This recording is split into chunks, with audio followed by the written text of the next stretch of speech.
জয় শ্রীরাম।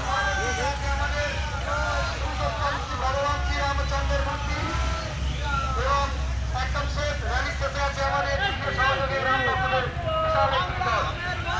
তাই গোটা অঞ্চলের সমস্ত মা বোনেদের জানাই রামনবমীর প্রীতি শুভেচ্ছা অভিনন্দন।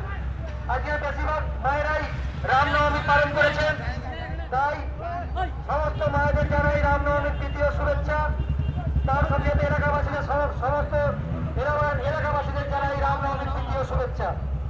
পুরুষোত্তম ভগবান রামচন্দ্র আবির্ভাব তিথি আমরা 22 জানুয়ারি 2024 আমাদের রামলালার প্রাণ